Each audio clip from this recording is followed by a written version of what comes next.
Uh, Cell phones on vibrate or off position, please. Thank you.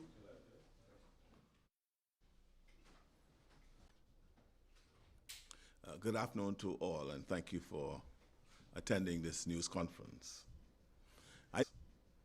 I know that the conflict has disrupted one of the world's most important energy transit points, through which roughly a large percentage of global oil and liquefied natural gas shipments normally pass. As a result, international oil prices have surged from around $70 per barrel earlier this year to well over $100 a barrel, one of the sharpest energy price shocks the world has seen since the Ukraine crisis. This increase and the uncertainties about what will come next are putting pressure on oil prices, shipping, and supply chains. For a small island country like ours, that matters.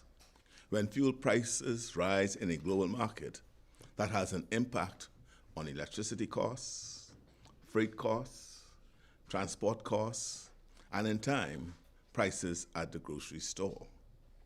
People want to know what this means for their light bill, what it means at the pump, and what it means for food prices.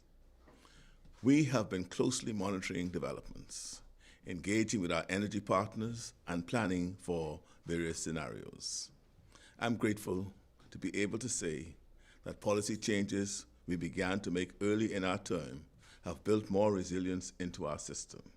In particular, the major energy reforms we have put in place, which include major efficiencies and improvements, and risk mitigation strategies, have left us in a better shape.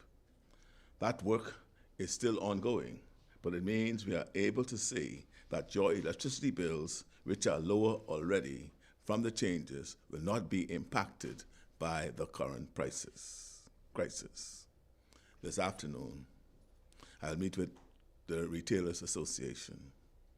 That meeting is focused on one thing: how we work together ahead of the April 1st VAT reduction on food to bring costs down for Bahamian families.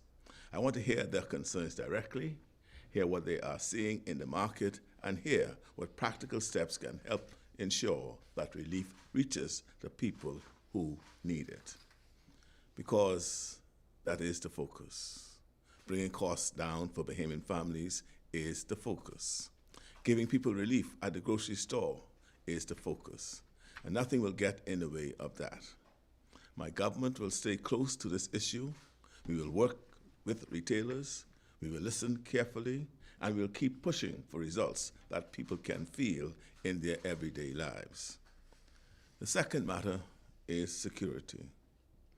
Periods of instability can create pressure for far beyond the original conflict zone.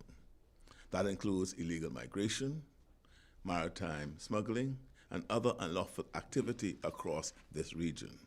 So we are watching that situation very carefully in Haiti and Cuba. The Royal Bahamas Defense Force remains on alert, from Great Bahama Bank to Key Sal Bank and to Anguilla Key. We are actively monitoring our maritime space. Our assets remain in the southern Bahamas, and we are working closely with the United States Coast Guard and other partners. That presence is active, and it is producing results.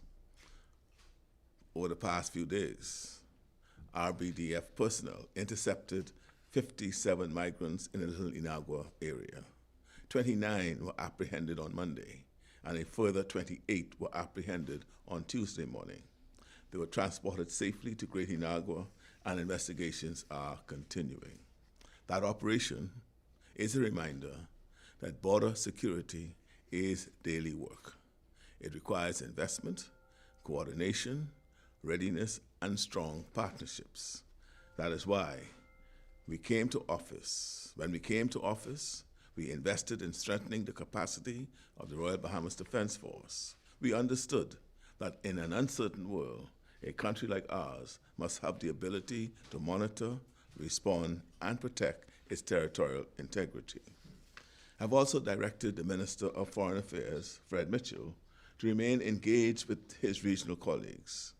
I'm in contact with partners as well, because this is a moment for close communication, close monitoring, and steady cooperation. Over the past few years, we have worked hard to restore the Bahamas' standing in the world. We have made serious decisions on energy. We have made serious investments in national security, and we have used diplomacy with purpose, because for a country like ours, diplomatic leadership matters. When uncertainty rises, a country must have strong relationships, a credible voice, and the standing to engage seriously with regional and international partners. We have done the work to strengthen that standing. We have done the work to ensure that the Bahamas is heard, respected, and well-positioned in moments like this.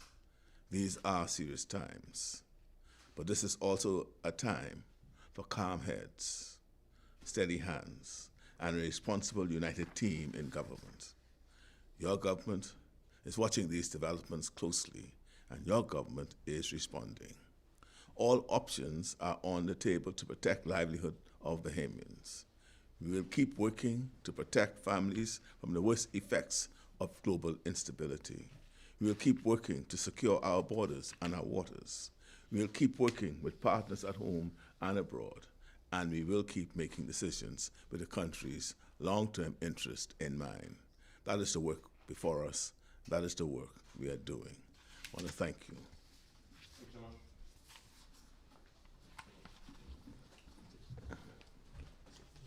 Thank you very much.